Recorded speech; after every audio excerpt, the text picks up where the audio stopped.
a jogar as fezes para cima, né, que eu tenho que subir no colo ascendente, transverso e descendente. Então o diafragma faz todo esse trabalho. Os pilares do diafragma abraçam o esôfago e previnem também hérnia atal. Quando você tem um diafragma com mobilidade, aumenta a chance de hérnia atal. Então, mesmo você fazendo dieta, tirando alimentos que fermentam, mas se você tiver um problema biomecânico do diafragma, você vai ter um problema. Então, essa biomecânica é muito importante, porque vai estar ligada a tudo. Ele tem relação aqui com a musculatura, pessoas, quadrado lombar, e faz uma estimulação do rim, da suprarrenal. Então, e com o movimento do diafragma, como uma bomba, lembra quando a gente usava para encher pneu de bicicleta ou de carro, aquelas bombas assim, faz uma propulsão e estimula o retorno venoso e linfático.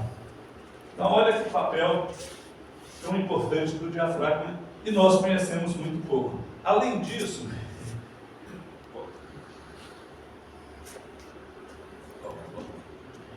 ele tem uma relação aqui com o pericárdio. Quando o diafragma está com mobilidade normal, ele traciona o pericárdio, faz uma expressão como uma esponja no coração, bem suave, facilita o esvaziamento do ventrículo e previne doenças cardiovasculares. Então, arritmias cardíacas, né, taquicardias. Quando você tem um diafragma com boa mobilidade, você pode prevenir e ajudar no tratamento. Eu estou com um paciente de insuficiência cardíaca que ele vem melhorando a função de fração de ejeção com essas terapias de liberação do diafragma associado aos tratamentos da medicina integrativa. Então, assim, a cinesiologia é muito importante. Na inspiração ele contrai e desce. Quando a gente tem muitas emoções negativas, imagina um cirurgião, na cirurgia tensa, um pós-operatório complicado, muitas vezes o nosso diafragma começa a contrair, ficar tenso, duro.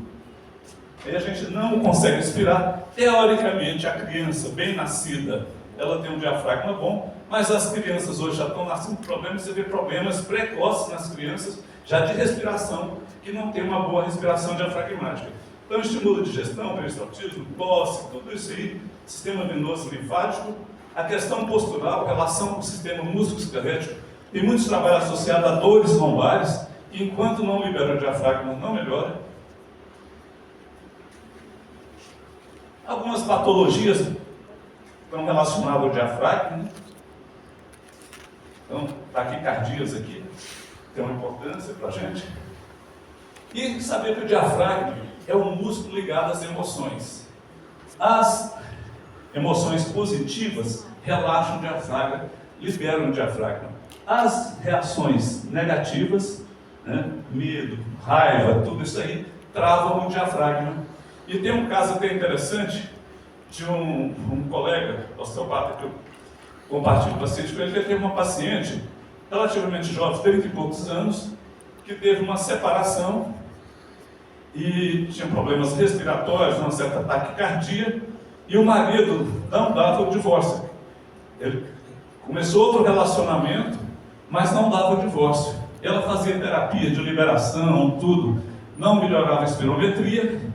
3 anos depois, quando o marido assinou o divórcio, ela começou a melhorar a função diafragmática, a respiração, diminuir os sintomas. Então, lembrar que é um músculo ligado às emoções. E hoje, quem não passa por essas emoções, então nós temos que tratar os conflitos também. Então, vários efeitos do diafragma, né? Toda a parte funcional. Normalizador tônico das cadeias mestre anterior e posterior, estrutura dinâmica da cadeia estática. Então, ele trabalha, como a doutora Subiu falou aqui, no estímulo alto, aqui, tanto estímulo a nível de externo, né? Então, esses estímulos têm importância. Regulador, efeito Foley da respiração, ele tem que fazer esse movimento, uma sanfona, né? Ele faz isso.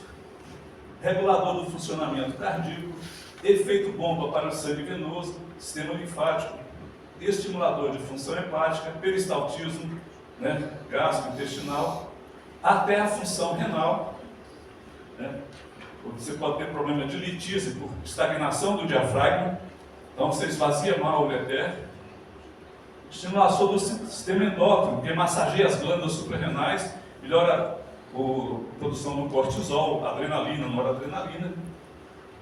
E esse efeito caixote de lixo, ou lata de lixo, que é esse de você guardar o lixo e travar o diafragma. Então eu falo assim, tudo que se guarda muito tempo, azeda, empedra, embolora, enferruja, apodrece, a gente tem que jogar fora essas emoções ruins.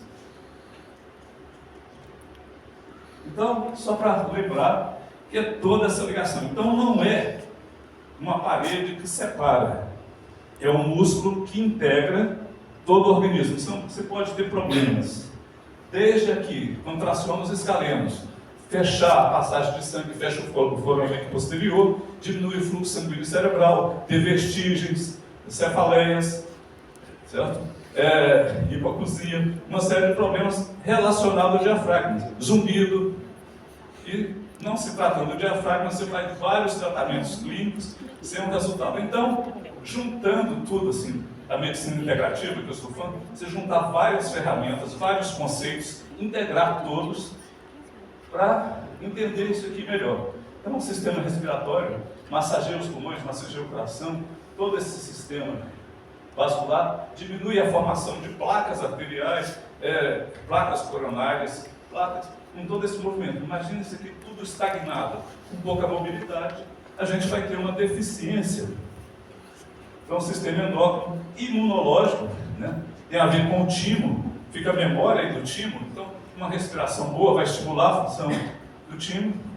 A parte ginecológica, tem casos relatados de prenhez tubária, dispareunia, por questão do tração, o diafragma parado começa a tracionar a musculatura pélvica, problema de esvaziamento da bexiga, da próstata. Eu, como urologista, comecei a usar algumas manobras também para melhorar o esvaziamento da bexiga, né? E só para mostrar da respiração a relação com o coração, que eu acho muito importante, o diafragma normal ele tem uma mobilidade aqui de 10 a 12 centímetros, faz esse efeito, ele bombeia, vai facilitar o retorno venoso, vai massagear o coração. E o professor Della compara muito com aquela rede do trapezista no circo.